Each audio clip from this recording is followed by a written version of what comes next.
It can be said that I traded chaos for candy when I met Ben.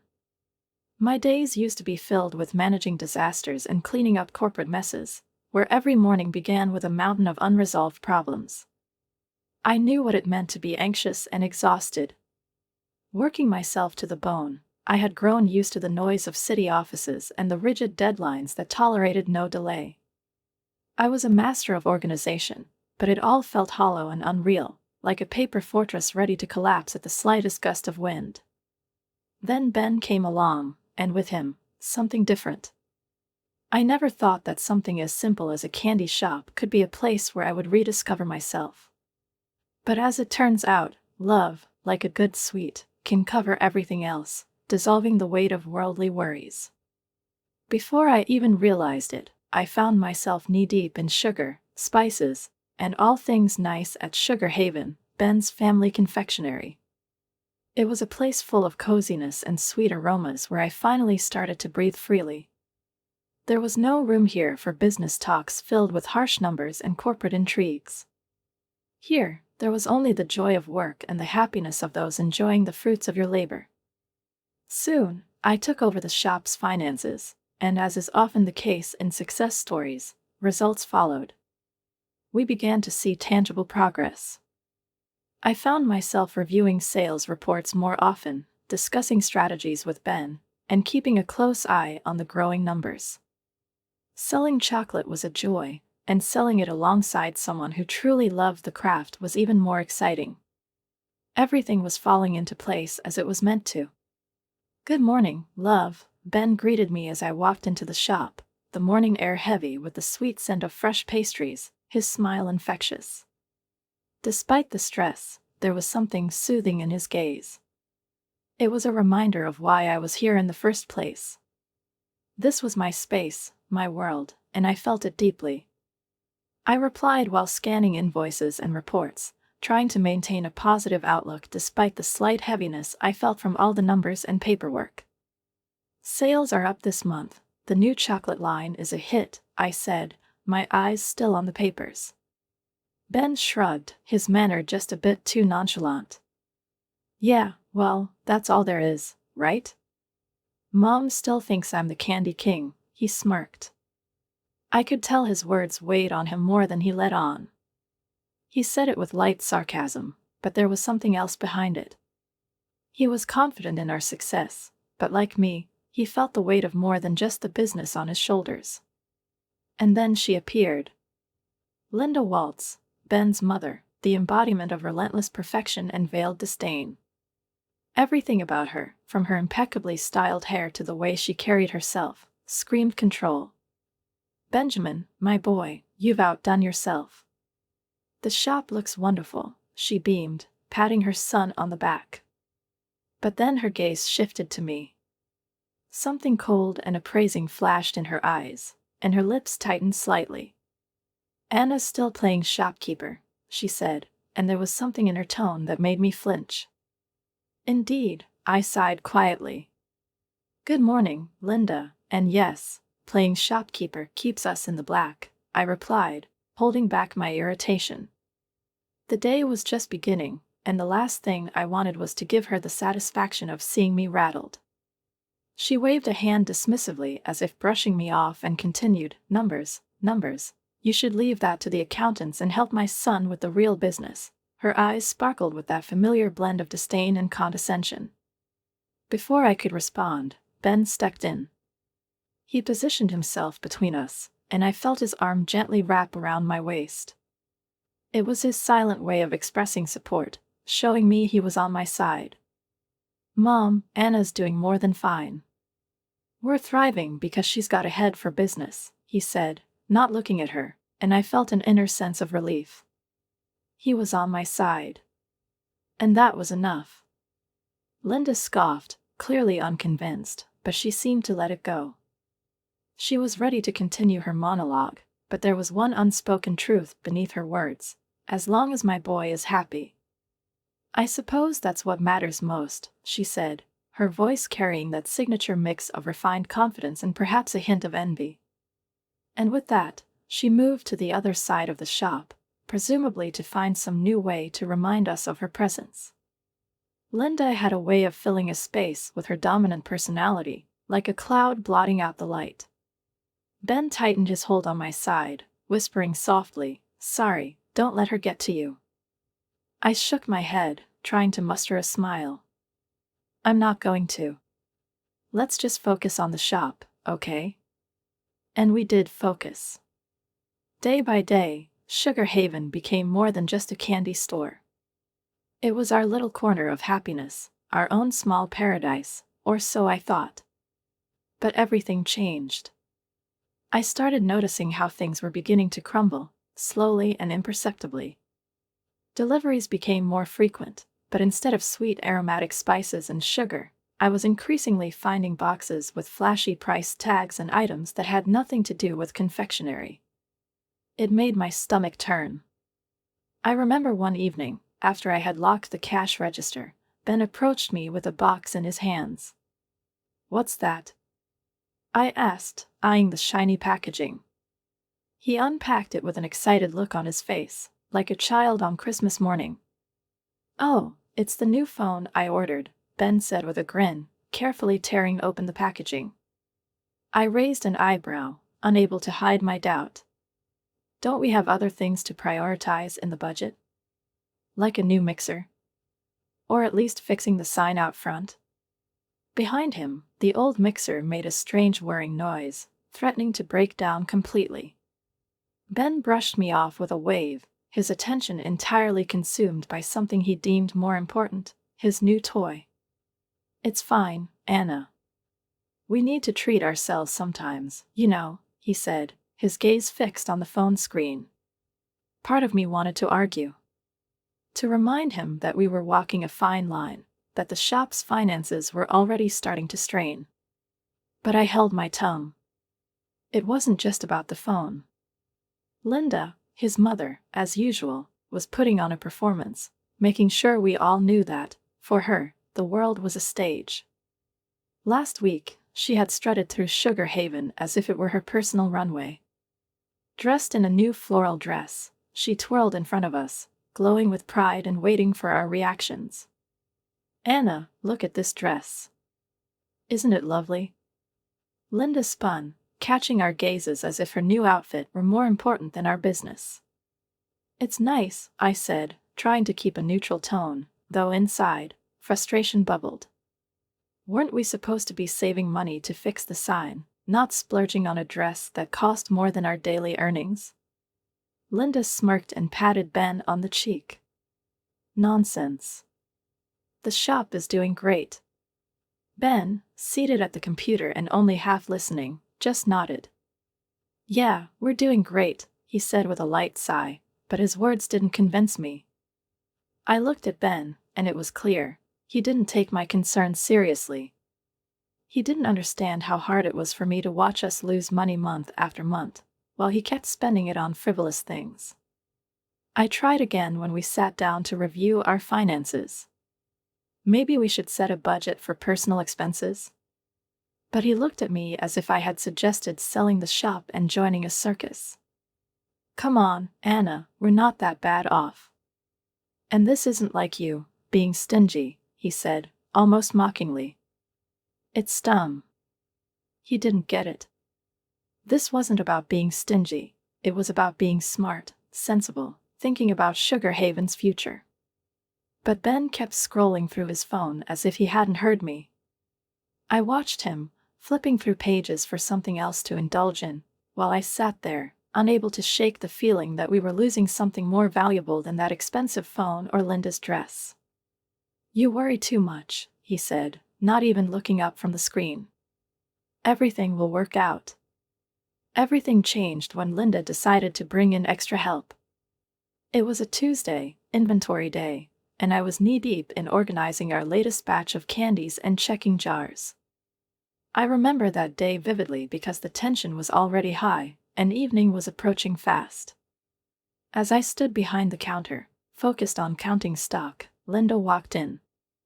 On her arm was a girl, barely in her 20s. I noticed her right away, Tessa, with her graceful movements, as if the world danced around her.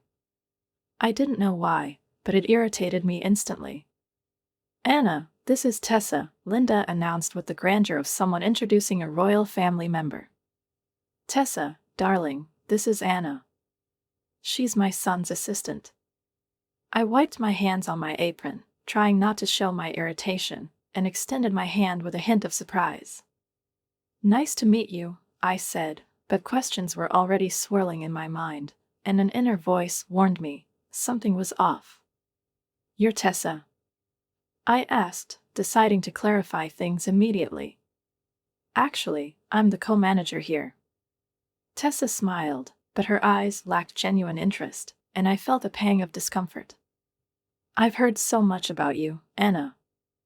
I'm excited to be part of the team, she said, as if rehearsed, but without a trace of sincerity. I glanced at Linda, whose smug expression said it all. It became clear she hadn't consulted Ben before deciding to bring in help. Strangely enough, she was confident that everything would be fine. And what exactly will she be helping with? I asked, trying to keep my tone friendly but still eager to understand where this was heading. Oh, she'll assist with the business side of things, Linda said with obvious disdain, as if my work was mere busywork. After all, you can't do it all, Anna. Her eyes swept over my inventory, and her words cut like shards. I nodded, swallowing my emotions. It all felt odd, but I stayed quiet. And it wasn't until later that I began to realize Tessa wasn't just a new assistant, she was something more. The first few days, I observed how Tessa was helping. It soon became obvious that her version of help consisted mostly of sitting at the desk and looking down at me rather than actually doing any work. She didn't carry boxes, didn't assist with packaging, didn't ask about the status of supplies. Her attention was always glued to her phone, coming up with new ideas that she neither implemented nor followed through on. Then, one day, while checking through the accounting files, I stumbled upon something that made my heart stop. Tucked away in the back of the filing cabinet was an envelope marked Sugar Haven. My hands trembled as I opened it, leafing through the papers inside. A cold dread washed over me. It was a document confirming that the shop had been used as collateral. The amount listed was several times more than we could ever afford. It was a loan, but for what? That same day, I asked Ben to talk. We found ourselves in his office, surrounded by scattered papers and boxes he never bothered to tidy. I held the document in my hands, my voice trembling as I tried to stay calm. Ben, what is this? I asked, barely containing my anger. He looked up, and for the first time in months, I caught a flicker of guilt in his eyes. Oh, it's nothing, just a small loan to cover, improvements for the shop, he said, averting his gaze as if it were no big deal. I repeated his words, barely believing them, improvements for the shop. Ben, this amount could renovate a shop 5 times the size of ours. What did he really use it for? He fell silent. The pause between us stretched, piercing and heavy, signaling that the truth was about to surface. Ben began to speak, choosing his words carefully, as though he were trying to convince himself rather than me that this was all justified. Look, Anna, he started, his voice weary. I waited for his explanation, but all I could see in my mind was that horrifying document. I knew this conversation was about to uncover something far bigger than either of us had anticipated. I thought I could use some of it for the house I'd been working on. For us, he said, and the words echoed in my head. For us? I repeated silently, though my voice was already laden with distrust. What had he been spending it on, really? The gadgets, the indulgences, the frivolities that brought no benefit to anyone? He stood up abruptly, his chair scraping against the floor with a sound that felt like a hammer striking the last remnants of my patience. I barely held back my urge to shout. It's not like that, Anna, he said defensively, his voice almost pleading. You don't understand. It's all going to pay off in the end. I shook my head in disbelief. How could he be so reckless? Ben, you took out a loan against the shop without telling me? My voice was sharp, cold as ice. You could have at least talked to me before risking everything for a house we don't even need. Before he could respond, Linda, who had been sitting nearby, wrinkled her nose at the sight of the documents in my hands. She already knew what they meant, and her face shifted into an expression of disapproval. "What's the meaning of this?" she demanded, but I cut her off, shoving the papers toward her. "You knew about this?" My voice was filled with indignation I could no longer hide. Linda barely glanced at the papers before dismissively waving them away. "Of course, I knew. Ben is just doing what's necessary for our future," she said, her voice calm to the point of mockery. "And who are you to question him? You're just his assistant, Anna." Those words pierced me like a dagger, but I wasn't surprised that Linda would say such a thing. She had always seen me as nothing more than a tool, never a partner. What hurt the most was her complete disregard, not just for me, but for the work I'd poured into keeping the shop afloat while the two of them treated it like their personal bank account. I turned to Ben, his face pale as if he had finally realized the depth of the mess he had created. "Just his assistant?" I asked quietly but firmly, looking between him and Linda. "I've kept this shop running while you two acted like it was your private property." Linda scoffed, her eyes flashing with defiance, and I could feel her preparing to retort. But I didn't let her start. "You ungrateful little girl," she spat, her tone unsurprising but still cutting. Yet I couldn't stay silent anymore. "Ungrateful? It's ungrateful not to acknowledge the hard work that's gone into keeping this place alive," I shot back, my calm demeanor fracturing. "How could you risk everything for a house we don't even need? It's madness." I stopped, expecting them to argue, to offer some kind of justification. But all they did was stare at me as if I were the one caught red-handed, as if I were at fault for discovering their deceit. Without another word, I rose and walked out of the room, the documents in hand like a verdict waiting to be delivered. The kitchen table wasn't meant for business meetings, but in that moment, it became the most critical place in our lives. We sat there like participants in some kind of courtroom trial, with Linda and Ben staring at me with expressions full of veiled irritation. Ben cleared his throat, his eyes avoiding mine. "We need to talk about the future of the shop," he said, but I was certain it would be just another attempt to justify his actions. I smirked, unable to hide the sarcasm. "We already discussed this when I found the documents." Linda scoffed, crossing her arms over her chest, her face as stern as that of someone who felt victorious. "We need to be realistic, Anna," she said, her voice almost cold. "The shop isn't making enough money to cover the debts. We need to find funds from somewhere, don't you see?" The way she said "we" made something inside me crack. "And what do you suggest?" I asked calmly, though my voice was laced with growing frustration, ready to boil over. Linda met my gaze, her eyes glinting with a kind of calculated coolness. "You have an inheritance from your parents," she said, pursing her lips. "That money could cover the debts and get the shop back on its feet."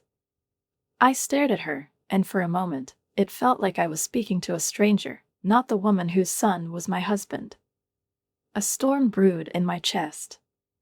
"You want me to use the money my parents left me, for your future?" I couldn't contain the anger in my voice. "That's not what it was meant for, Linda. That money is my safety net." Ben finally spoke, his voice heavy, uncertain. "It's not like you're doing anything else with it." "And what about our safety?" Linda retorted, looking at me with a cold, ironic expression. "You're part of this family now, aren't you?" I glanced between the two of them, my heart, which had been steady moments before, now clenched tightly in my chest. "Yes, I'm part of your family, but it seems you only remember that when you need something from me." The morning after I confronted Ben was bright, a sharp contrast to the mood in our home. The sunlight, which usually brought warmth and comfort, now felt foreign and cold.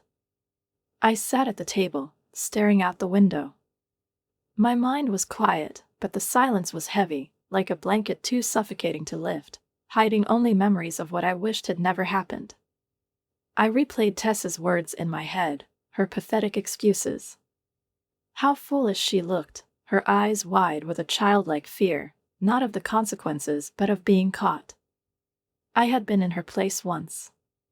That same naive look, that flicker of hope once burned in my own heart.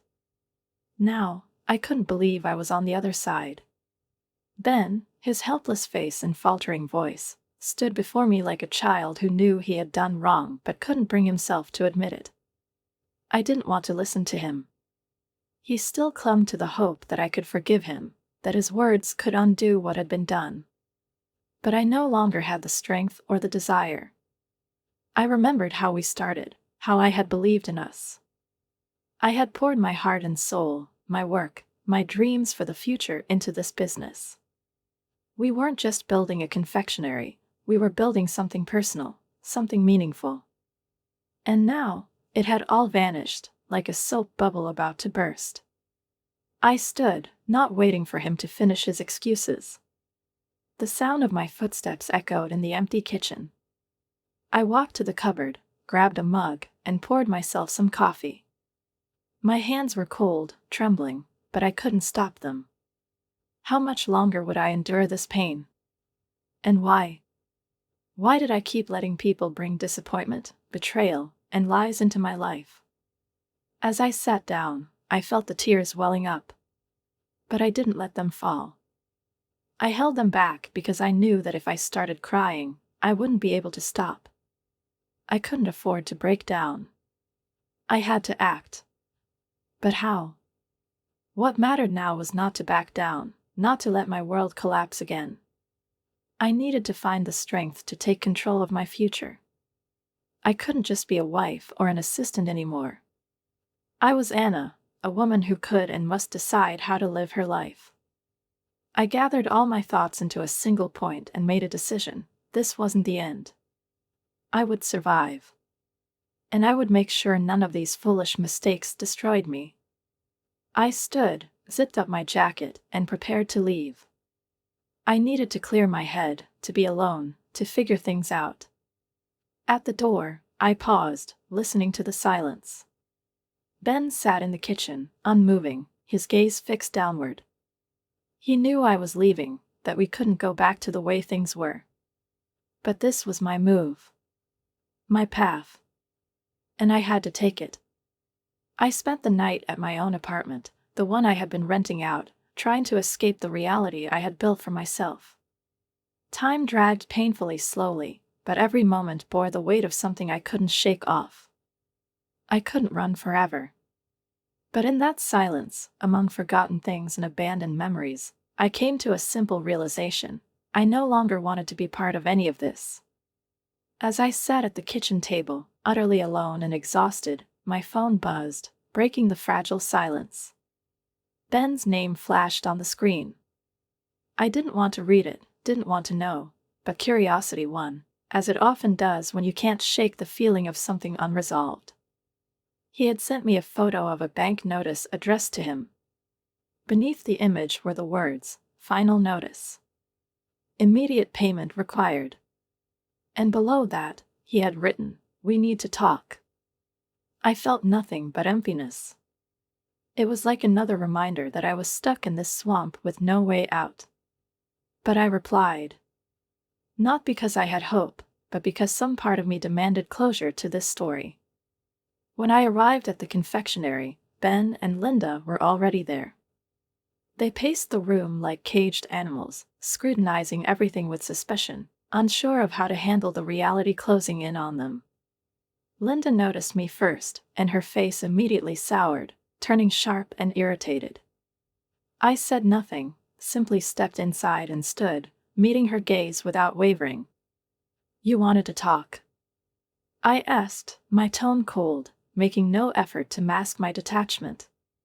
Ben handed me a letter, and I took it, unsurprised by its contents. The bank was threatening to take everything they had. I scanned the figures quickly, suppressing the shudder that rippled through me. But there was nothing new here. I'd known for some time that this was headed nowhere good. So, what's your plan? I asked. Linda, as always, felt the need to take the floor. Her voice carried an edge of accusation. We wouldn't be in this situation if you just helped us when we asked. I ignored her, directing my question to Ben. His gaze was hollow, defeated, as he tried to string together an explanation. We thought you could pay it off with your inheritance, he said, and bitterness surged through me like a flood.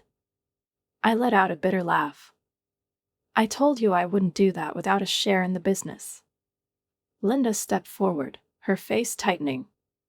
You're being unreasonable, Anna, she said with disdain, her words hitting me like icy rain. And where was this family when your son was spending money we didn't have and hiring his friends for fun? I shot back, my voice firm and unyielding. Ben lowered his eyes, and I knew he had no defense left. He understood.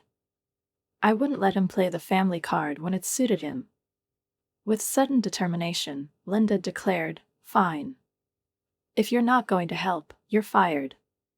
I stood still, letting the weight of her words fill the room. The silence stretched like a taut string. Linda kept looking at me, as though this were a game and I was supposed to fold. But I only smiled. "Fine," I said, and the surprise on her face was almost comical. "But I want you to know, I have photos of you and Tessa. I've documented every penny you wasted." The room fell into a tense, suffocating silence. Ben tried to speak, but his voice was filled with disbelief. I continued, my tone steady and cold. "If you think you can just fire me and sweep all of this under the rug, you're wrong." Linda paled. She opened her mouth to say something, but I cut her off. "And when I leave, I'll take all of my work with me.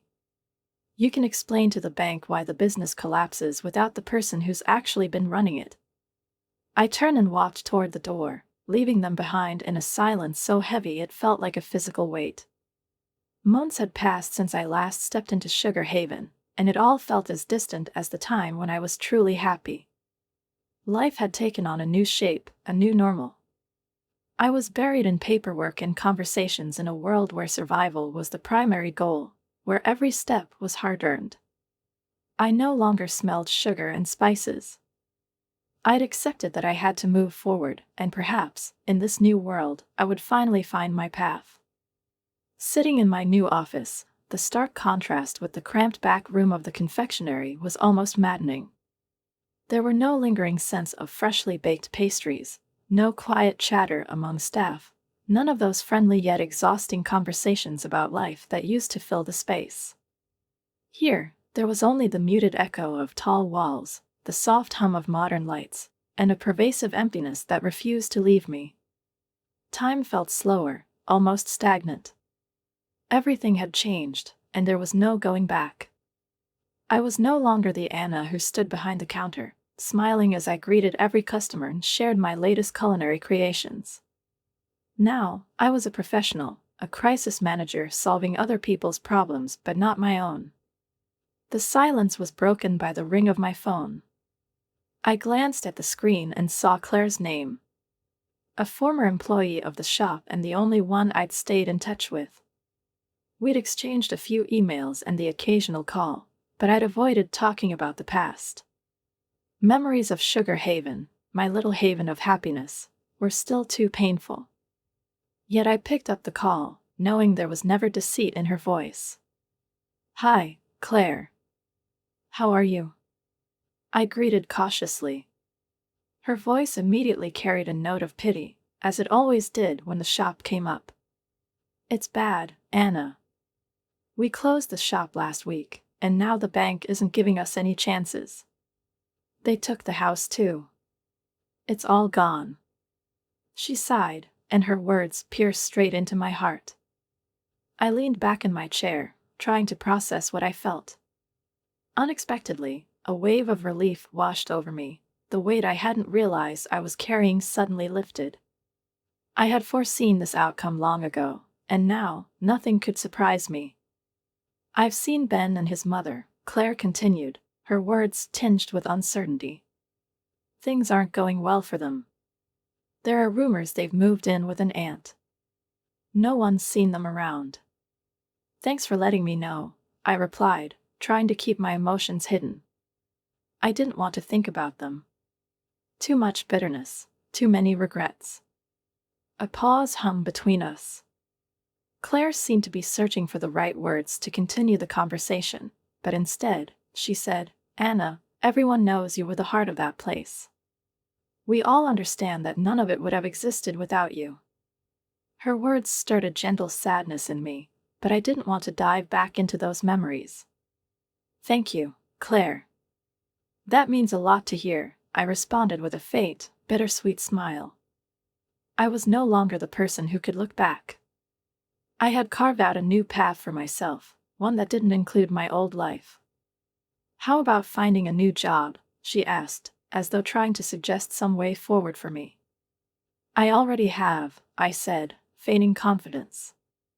"I'm working at a bakery downtown. It's not Sugar Haven, of course, but it's a start." "I'm sure you'll do great," Claire said with genuine optimism. We chatted a bit longer, and then I said goodbye, feeling as though yet another chapter of my life was quietly closing. After I hung up, I didn't lift my gaze right away. I sat in the silence, watching people move about on the street, and suddenly felt my hand instinctively clench into a fist. A cold wind of new opportunities seemed to hit me in the face. I was no longer a prisoner of my past.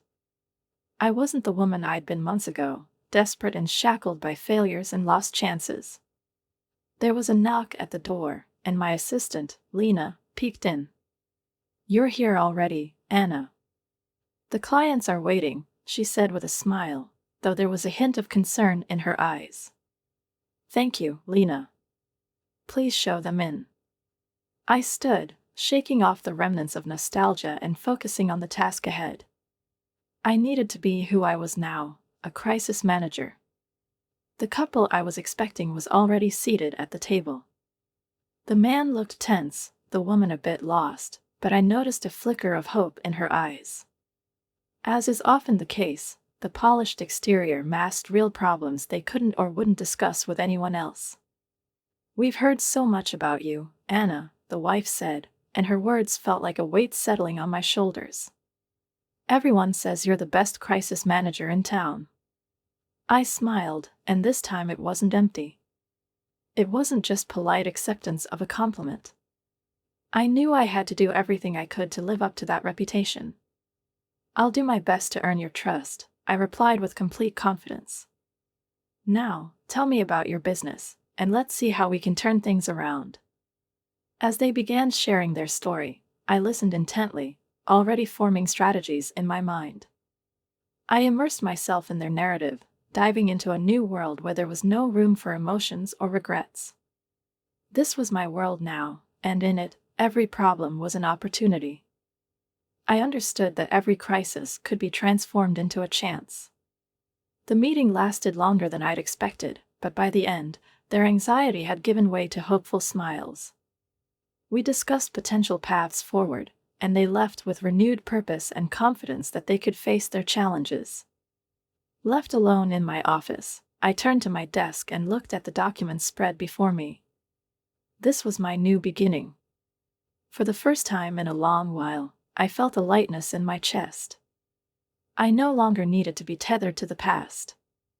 I was ready to build my future, step by step, with every decision that brought results.